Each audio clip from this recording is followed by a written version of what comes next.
অনেক সকালেই আমার বর বাড়ি থেকে অফিসে চলে গেল। একটু প্রয়োজন ছিল, তাই কাল বাড়িতে এসেছিল, সকালেই আবার চলে গেল।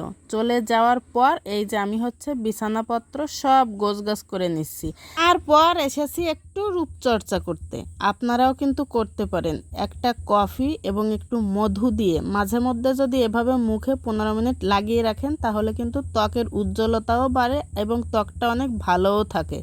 আমি কিন্তু মাঝে মধ্যে এই কাজটা করি, আপনাদেরকেও বলে দিলাম, যদি ভালো লাগে করতে পারেন। লাগানো শেষ, এবার আমি আপনাদের একটু ভয় দিচ্ছি। সারা দিন একেবারে অলস সময় পার করছি। বাহিরে বৃষ্টি, সারা দিন ঘরে থাকতে হচ্ছে, কোনো কাজ কাম কিছুই নেই, ঘরে বসে কী বা করা যায়।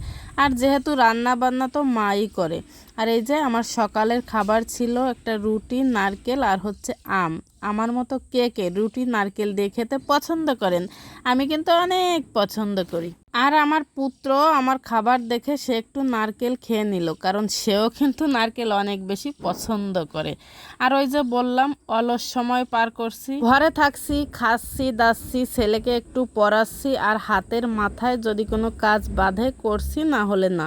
তো বলেন, একে অলস সময় বলে না? সারা দিন ফোন কিন্তু দেখতেও ভালো লাগে না, আমার তো লাগে না, আবার কার কেমন লাগে তা আমি জানি না, তবে আমার একদমই ফোন দেখতে সারাক্ষণ ভালো লাগে না। তারপরে এসেছি আমার জামা কাপড়গুলো একটু গোছগাছ করব। এর ভিতর দেখি আমাদের বাড়ির এই যে আরেক সদস্য, সে এসেছে একটু ক্যারাম খেলতে। তো ওরা খেলছিল আর আমি ধারে বসে বসে একটু গল্প করছিলাম। এপাশে আমার একটা ঘড়ি অনেক বড় হয়ে গেছে। আমার মেজো বোন ঘড়িটা একটু ছোট করার চেষ্টা করছে। মানে বাজারে নিয়ে যাওয়া হয়েছিল, কিন্তু কোনো দোকান খোলা পায়নি, তার জন্য নিজেরাই চেষ্টা করছে। অবশেষে তারা ব্যর্থ হয়ে ফিরে এসেছে। আর এটা ছিল আমাদের দুপুরের খাবার। মা শাক দিয়ে মাছ রান্না করেছে আর কচুর লতি দিয়ে মাছ রান্না করেছে। খাবারটা কিন্তু সেই মজা ছিল। আর আমার ছেলে খুবই রাগ করেছে আমার উপর, তার নখ কাটতে গিয়ে একটু লেগেছে, তার জন্য সে আমার উপর প্রচুর রেগে আছে।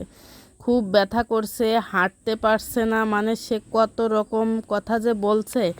এত আদর করছি, তাতে তার কিছুই হচ্ছে না, তার নাকি ব্যথাই কমছে না। বলছি বাইরে গিয়ে একটু হেঁটে আসো, তা নাকি সে হাঁটতেই পারছে না। আর আপনাদের কাছে আমার সম্পর্কে সে কিন্তু বিচার দিচ্ছিল। অবশ্য ভয়েসটা আমি আর এখানে অ্যাড করিনি।